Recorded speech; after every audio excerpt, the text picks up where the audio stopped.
I'm Natalia Bowman, Managing Director of Greater Fergus Falls, a nonprofit economic development organization, and we are pleased to sponsor Meet Your Makers, Exploring Fergus Falls.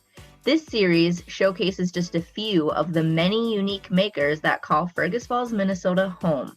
Aside from our lower cost of living, variety of recreation and amenities, our community fosters small business growth.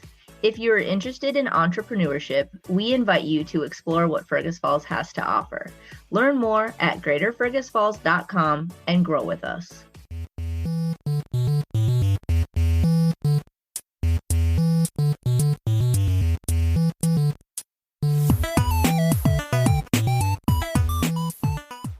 Hello, everybody, and welcome to the Makers of Minnesota podcast, where we talk to cool people doing cool things. I am pleased to be talking to some makers from the greater Fergus Falls area. We've had a great series over the summer of makers from Fergus Falls, and today is, I think, the sweetest one. No offense, but I'm here with Kristen and Josh from TC Chocolates. How did you get the name? Is it based in Twin Cities or just TC? TC Chocolate, and it stands for terroir chocolate. So fancy. Like you often hear about terroir with wine or, with cheeses. You never really think about terroir with chocolates, but it totally makes sense. Exactly. And it kind of encapsulates what makes me passionate about working with chocolate. When I discovered that chocolate also had terroir, the interesting flavors from the land, that's why we named it. So.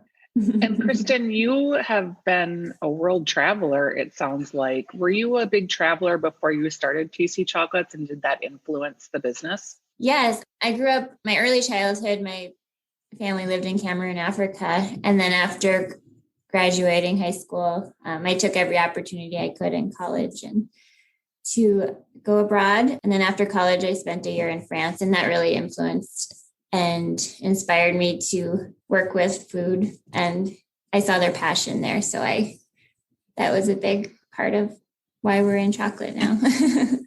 And Josh, how did you guys end up in Fergus Falls? So both Kristen and I grew up in Fergus Falls, and I just stayed here in Fergus the whole time and waited. And one day Kristen was sitting at the Stambino's coffee shop downtown.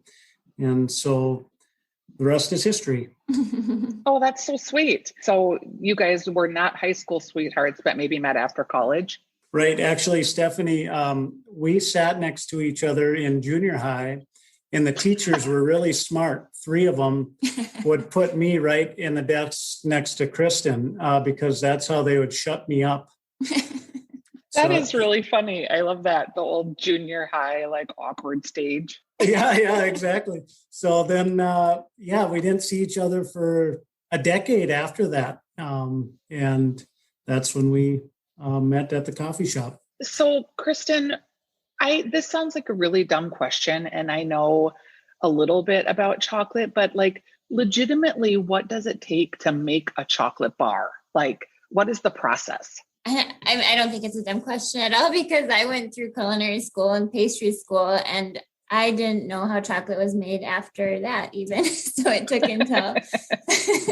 until our honeymoon, like in 2013, we toured a chocolate factory, and that's when I finally understood all that went into it. So the cocoa pod grows on a tree. It's fermented and then dried overseas. And then once it's dried, it ships to us. We get the little cocoa beans and we roast them, and we remove the outer shell, the husk, and we use the inner portion, and we grind that for several days in a stone grinder, adding the sugar. And then from there, we do a tempering process, which is a cooling and heating to get the chocolate to have a nice shine and a stable bar. So there's a lot of, it's a long process. And it sounds like there's a lot that can go wrong along the way. Like, do you have batches that you ruin? Yeah, we do, but also chocolate is forgiving in the tempering stage.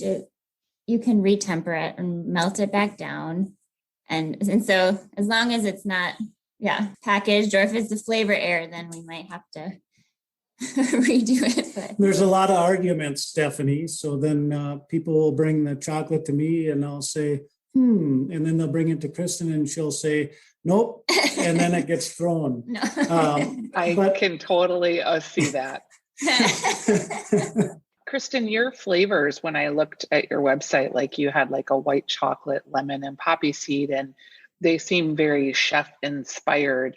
How do you get inspired to come up with the different flavors? And do you do a lot of seasonal? I'm inspired by this. I suppose it's inspired by the culture around us. We like the cardamom krumkaka there's a lot of Scandinavian heritage around here. And so I'm using those flavors. Or lemon poppy I would just think about what would go well with white chocolate and balance those flavors out. I think I'm also inspired by travel. Is it harder to work with white chocolate, or is it a different process or the same? It is a lower it's a cooler tempering process, but it's pretty much the same. Yeah. Okay. And you guys, you've won awards and your chocolate is world renowned. Are you, like you mentioned that you're up in a factory there. In terms of being in Fergus Falls, what kind of support do you get from the community being a food business up there? Since Kristen had this idea in 2013, it seems like every turn that we've taken, the community has kind of met us to help. I remember when we first got started, there was a gentleman by the name of Harold Stanislawski in town, and he was working for the city at the time and transitioning to a group called AURI. Sure. And so that was so smooth from being able to help us get into just a few pieces of equipment that we really needed to get going, to being able to get nutrition facts and labels and things like that. There's just really an impressive network to help. We had seen a few people come from Fergus Falls that had done really well with whether it's Stambino's coffee roasters, or we have a great, do you call it bread smith? Is that the right word? Yeah. With Falls Baking. Mm-hmm. Which if you're coming to Fergus, that's a stop you have to make. They do fabulous work. And so we had seen some creative people make a go of it. And we thought, hey, that can happen in this community. This is a supportive community for those kind of endeavors. Is it hard to find employees, and how many employees do you have now? Because we're hearing a lot of makers are struggling on the employee front. Well, that's a good question. I can't speak to anyone else. But I know for us, we have just been so fortunate, Stephanie. My mother-in-law, Alice, started helping us almost from day one. And she has been our recruiter because we have a group of about 14 people who package every one of those bars by hand. And so it's just been really cool. We have a great atmosphere. Everybody cares for each other. And we have some great people to help with the roasting and some of the other things. Young man named Eric Vergils, who's in his late 20s and just a joy to have around. So we've been fortunate here. And this is a place where it's a great lifestyle town to live in or near. There's just so much to do. If you're into hunting or biking or lakes, anything in the outdoors, you really have your pick of everything out here. Yeah, I've been impressed with the outdoor activities that you guys have cultivated, and also just the main street and how people are really pulling together. Is it hard to work together? And because you have your manufacturing in your home city, do you have any difficulty separating home from work? I don't have much difficulty separating. It's all together. I don't know. I guess I don't attempt to separate it.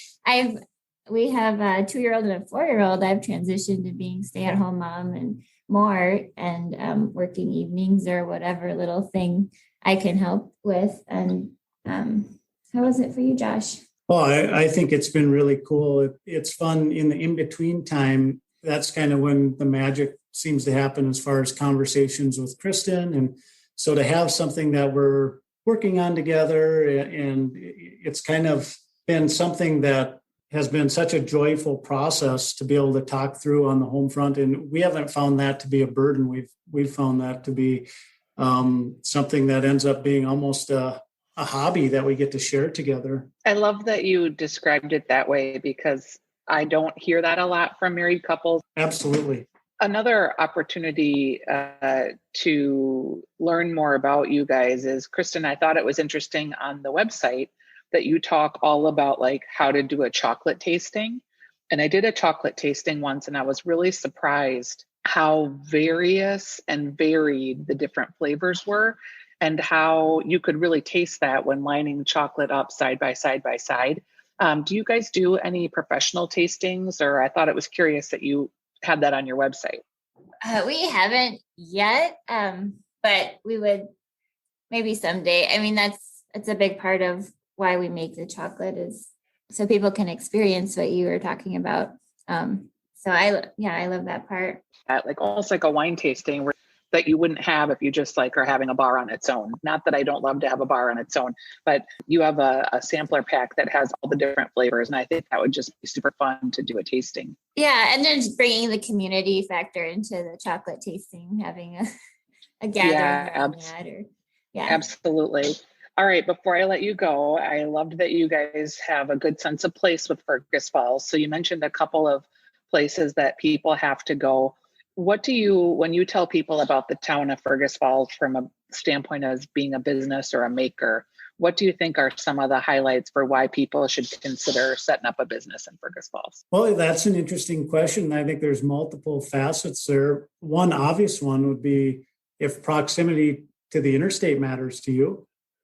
Okay.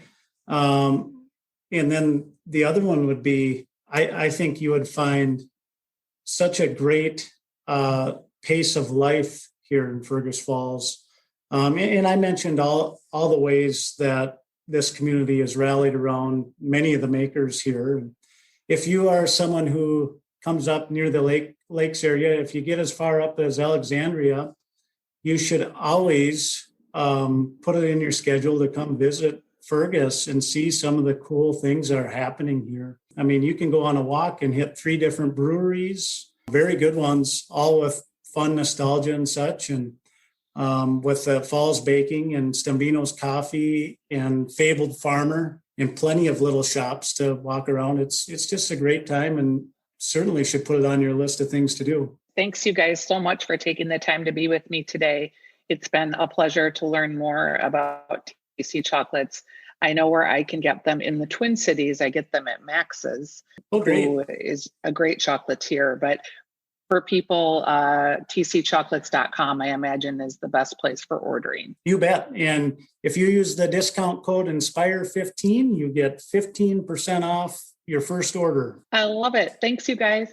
Thank you. All right, Stephanie, thanks for being a champion for us makers. We really appreciate your work. You too. It's been my pleasure.